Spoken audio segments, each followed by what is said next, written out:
Welcome to Libeth. I'm glad you're here. This week we are in 17th century Japan with the Book of Five Rings, the Go-Rin no Sho of Miyamoto Musashi. Today we close the week with the ideas, the themes underneath the text, and what they leave us with. We've read the Book of Five Rings, looked at how its argument is structured, and spent time with the figures who inhabit it and the tradition it is arguing against. Today, I want to go to the deepest layer, the ideas. What does this text actually believe about skill, perception, and the nature of strategic action? And where do those beliefs run into their limits?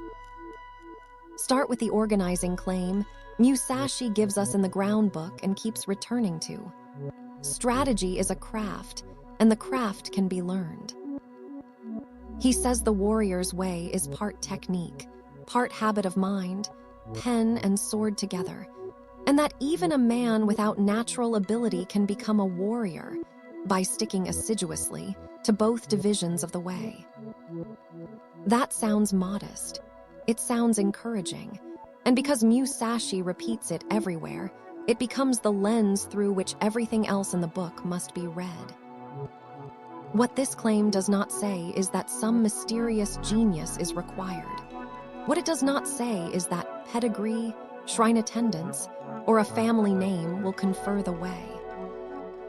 Musashi is almost angry about that error when he names the shrines and schools that travel the provinces teaching their manner of sword fencing.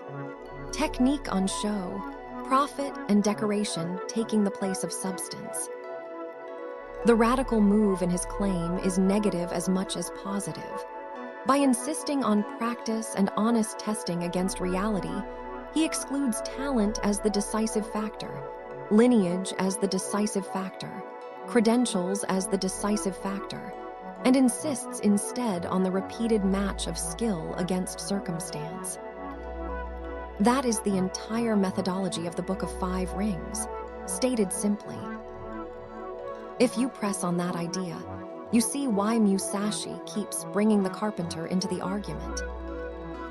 The foreman carpenter lays plans for a house, chooses the timber that fits each role, assigns men to tasks suited to their hands, inspects joints so they don't warp, and knows where a weak beam can be used and where only a straight, unknotted pillar will do. Musashi uses that concrete, everyday picture to show what strategy really is. Not a parade of dazzling moves, but the steady, practical allocation of means to ends, timber to pillar, man to task, method to circumstance. The carpenter's forethought and constant inspection are the same as the strategist's campaign plan and continuous reassessment. The carpenter does not worship the plane or the chisel. He knows how to use them in context, and he judges materials honestly. Follow that image until it tightens. A commander who misallocates men as a foreman who uses a rotten beam in a threshold will have a ruin, not a house. The point is structural. Strategy names a set of decisions that must be tested against the material conditions in front of you, again and again. It is this orientation to continuous testing that turns a claim about learnability into a claim about responsibility. You are accountable to the world that answers back when you try your method. That testability is also why Musashi insists that certain features of conflict are common across domains. He writes of timing, distance, and the opponent's mind as if they were fundamentals of physics. Every contest has an agent who sees and acts. Every contest unfolds in time, so there are better and worse moments to act. Every contest has space or position, even when that position is metaphorical. And every contest rewards clear perception of what's actually their over-attachment to what you expect to be there. Those observations are given programmatic weight in the five-book structure. Musashi lays out ground as the map, water as the spirit that takes the shape of its container, fire as the spirit of fighting, wind as the map of other schools and their errors, and void as that last, hard-to-name freedom that comes after mastery. When you read the book with that spine in your head, the ordinary techniques, the 5 attitudes, the 5 approaches, the named cuts, stop feeling like mere sword tricks and start looking like templates for perception and action. The 5 attitudes, upper, middle, lower, right side, left side, are not just footwork.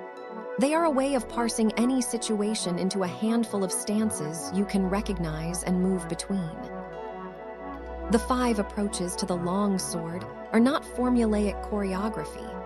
They show how one set of structural responses can be adapted in many different timings and rhythms. Learn to see them, and you have a small grammar for strategic form, a set of moves you can translate into negotiation, sports, or management once you learn how to map the particulars. That translation is interpretation work, and it requires judgment. Because translation requires judgment, Musashi's second insistence matters. Adaptiveness beats attachment. He tells the story of schools that fetishize method. They dye their work, put petals on it, label a dojo this or that. And he warns that the master who has practiced one technique 10,000 times gains power and simultaneously acquires a new vulnerability, predictability. The very depth of practice that gives a technique authority makes it stickier. The hands that have learned one path will often take that path, even when the terrain has changed. Musashi calls the ideal spirit like water. It takes the shape of its receptacle, sometimes trickling, sometimes a wild sea, and then he complicates that image immediately. Being like water is not the beginner's flailing, it is the master's freedom. He says plainly that adaptability is not the absence of skill, but the outcome of so much skill that form is no longer a prison. That is the thesis of attitude, no attitude in the Water Book. The technique remains, but the attachment to its form dissolves so that you can raise or lower the sword, converge from left or right into middle, and let the action end in a cut rather than a pose. Read that episode as a philosophical maneuver. Musashi shows the pathology of expertise by pointing at schools who sell appearances and at masters who confuse performance for judgment. Then he offers the solution not as a romantic shattering of method, but as a disciplined cultivation of multiple embodied capacities, so that form becomes fluid when needed. The real difficulty is not learning many things. It is making them so present that you are able to abandon them on command, and crucially, to choose the right abandonment. All of this comes down to timing and positioning, the practical heart of Musashi's Fire Book. He names timing Hayoshi and gives 3 ways to forestall an opponent. Ken no Sen, to take the initiative and strike before the other's action. Tai no Sen, to act as he commits and find the opening his motion creates. And Tai no Sen, to move with him so closely that you outpace his intent in the shared tempo. These aren't poetic categories. They are experiments in rhythm. Imagine Musashi's advice transferred to a boardroom. Ken no Sen is making the first offer that reshapes the negotiations. Tai no Sen is letting the counterpart move first so they reveal their hand, then responding to the new geometry. Tai no Sen is a live improvisation, moving with their rhythm until your action lands in the only place it can. Timing is not a single trick. Musashi teaches you how to read the background timing of a situation, the distance timing between you and the other, and how to pick the rhythm that makes your action decisive.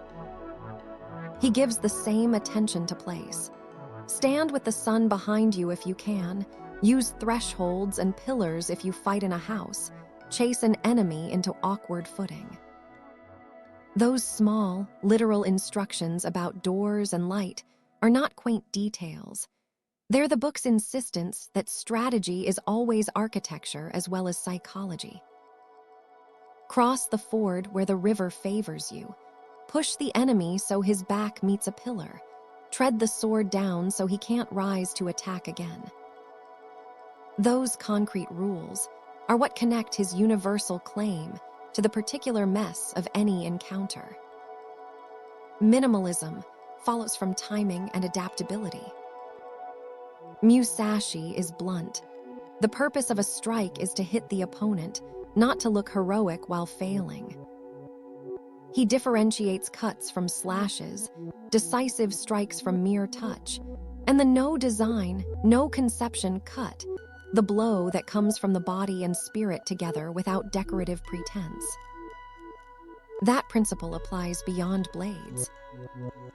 The big show, presentation that contains everything you could possibly say, that's a telegraphed strike. The product that accretes features because they feel like progress, telegraphed strike. Meetings that exist to signal coordination rather than to coordinate, telegraphed strike. Musashi gives us named counter techniques to fight the showy strike. The flowing water cut, which is slow in the body but precise in timing. The body strike, which uses mass and angle rather than flourish. The red leaves cut, which knocks the opponent's sword away and ends theatrics by removing the instrument. Minimalism is therefore not austerity for its own sake. It is the discipline of knowing the minimal effective act and executing it with the kind of specificity that comes only from repeated, focused practice. The carpenter who planes a perfect joint does less motion than the clumsy handyman, but the result is stronger. That exact image is Musashi's recurring moral about motion and result. There is a persistent tension in the book that the last sections force you to live with. Musashi proclaims the universality of his principles, while insisting that their mastery cannot be achieved by reading alone. He scolds readers directly in the Water Book. Do not just read, memorize, or imitate. You must absorb the principle into your body. The Wind Book makes the same warning in another register, cataloging the failures of other schools that have turned strategy into surface and performance, or into tradable techniques divorced from judgment. His repeated aphorisms, the 9 rules in the Ground Book at the end, the insistences to pay attention even to trifles, and develop intuitive judgment, are not checklist morality. They're a stern curriculum. Study many arts, know the ways of other professions, distinguish gain from loss in worldly matters, train day and night. Musashi even records an oral tradition. Teach your body strategy. That line flips our modern habit of outsourcing skill to instruction manuals. The book is a map. The map will not carry your feet across the ground. Practice is the translation of universality into usable specificity, and without it, the principles collapse into graceful but empty metaphors. So, what do we carry out of Musashi in a way that matters tomorrow? First, the principle of clear perception as the foundation of strategy, training your gaze so that perception and sight work together. Seeing distant things as if close and close things as if distant, fixing attention on the enemy's spirit rather than on a single visible cue. Musashi teaches a gaze that refuses fixation. It is wide, patient, and able to read rhythm. Second, the idea that expertise creates as well as removes vulnerability. The practiced form misleads unless a practitioner learns to make form fluid. The Water Book's Attitude, No Attitude, and the Fire Book's catalog of countermoves are the practical anatomy of that warning. Third, minimalism as disciplined economy. Strike what must be struck and stop. Cut cleanly rather than impressing with motion. And fourth, The insistence that technique must be married to practice.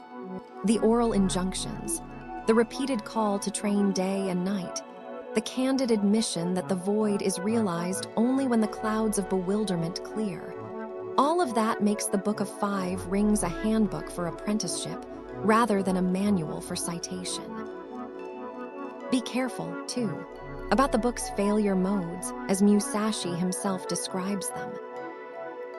Read as theory, and you get a beautiful skeleton. Practice as a ritual, and you get the decayed school he names in the Wind Book. Quote his lines in boardrooms while never testing them in hard circumstances, and you'll reproduce the exact error he rails against. He warns directly that the way cannot be bought in certificates or inherited in family tradition. Those things are for the carpenter to allocate and for the strategist to see through. Practice what is pointed at, and the principles take on weight. Misapply them, and they become ornament. And the void, the place where knowledge of what exists lets you see what does not, teaches that the deepest freedom is not an absence, but the absence of interior obstruction, the clarity after long practice. All of these images push the same argument forward. Strategy is universal only when translated by practice. Practice is valuable only when honest. Honesty requires an ongoing reckoning with what actually happens when sword meets sword, when plan meets friction, when a choice bumps against the world. If you keep that loop in your life, plan, test, observe, correct, then Musashi's austerity becomes a generous school. The world answers, and you learn what counts. That's all for today on Libeth. Next Monday, we begin a new book. If you want to follow the whole journey, subscribe, a new book every week. At least we try.